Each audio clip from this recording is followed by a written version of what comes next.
There are two new Valentine's Day related movies coming out on the same day. One of them is a violent action film, and the other one is Hard Eyes, a violent slasher film.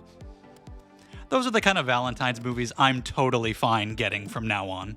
Welcome to Box of Chocolates, where you never know what you're gonna get. Today you're getting my opinion on the new film, Love Hurts, which I was curious about. I thought it could be a fun action movie. It's nice to see Ke Huy Quan in a leading role like this after his Oscar win. I was a bit disappointed by Hard Eyes, and then I saw this immediately after, so how did Love Hurts turn out? Well, to start off with the positives, Ke Huy Quan is really likable. He's really believable in the action scenes. Seems like a really nice guy. Very happy for him. Regardless of any thoughts about the movie at all, I want to see success for him. So it's just cool to see him in something like this. I think he does a really good job here. He adds that likability to this role. The action is very good. This is directed by a stunt coordinator. He's worked on a lot of movies, including John Wick. Ke Huy Quan has done stuff like that in his many years when he wasn't really getting many acting roles as well. They clearly know what they're doing. The stunt work is really good. The choreography is very good. It doesn't cut too much. You can very clearly see what is happening. There's some creative use of weaponry and some things in your environment, just things you'd find around the house or whatever setting we're in. There are some creative placements of the camera where you wouldn't expect it to go. It all looks really good. I really enjoyed every action scene, and the first action scene is very early in the movie. It kind of starts with a bang. It kicks into gear right away, which is a good idea, and overall, I don't even think it was 90 minutes long. It's quite short, so you're not really losing much. You sit there for a little while, some action happens, the action is good, the lead actor is likable, so it delivers enough to not be, awful or anything. I also thought Ariana DeBose and Mustafa Shakir in particular were good in the supporting cast. The whole movie, I was like, where do I remember Mustafa Shakir from? Oh yeah, the shitty live-action Cowboy Bebop show. Right, I tried to forget about that. I remember him being one of the better parts of that though. And even though I am totally fine getting some action movies on Valentine's Day, in general, I would like them to be better than this because the story and the characters here are as bare bones as they come. I'm not even kidding. The story here is almost like literally the most basic story it could possibly be. He used to be a badass, he got out of the game, now he's getting pulled back into that life, even though he likes his new life that he wants to maintain. Did I just describe the plot of 8 million movies? Yep. And you got movies like John Wick that are basically that plot, but they do a lot with the details. John Wick has a lot of style. The puppy angle was pretty original, and there are a lot of details about the world of assassins, even in that first film, that really intrigues you. And so you can do a lot with a basic story in your execution. And John Wick had better action, but still, this movie doesn't have any of that. It's as basic as they come. The story seems like an afterthought. There are even some bits of narration, which make it literally seem like an afterthought. It seems stapled on. Characters will just be thinking, this is what I like her, I like him, this is what we gotta do.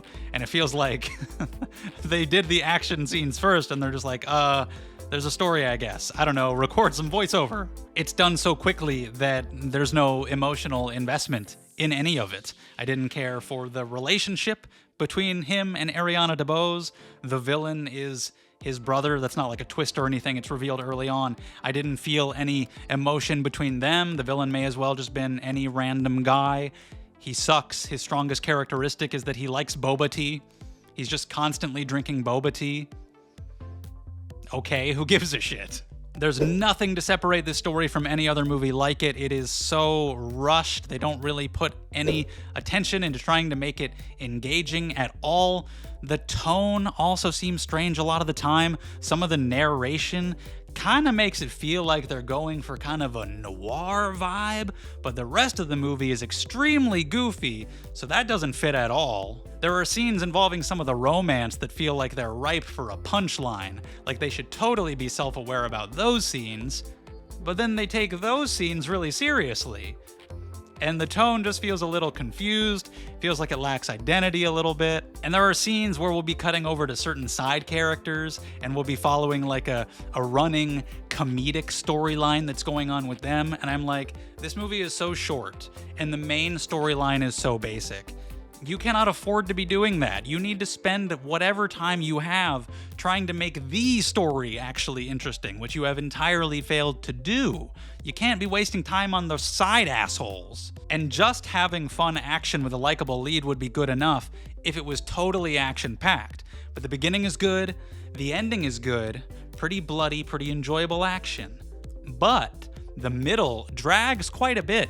Even though the movie's very short, there is a long time, like the whole second act, where there's no action at all. So it's just the story, and there's no effort put into the story. So you either needed more action, a more complex story, or maybe some really good humor throughout, but the tone feels so inconsistent. So honestly, I found it likable enough, I found it watchable enough. I was really getting concerned in the middle, like, is there ever gonna be another punch thrown ever again? What are we doing here?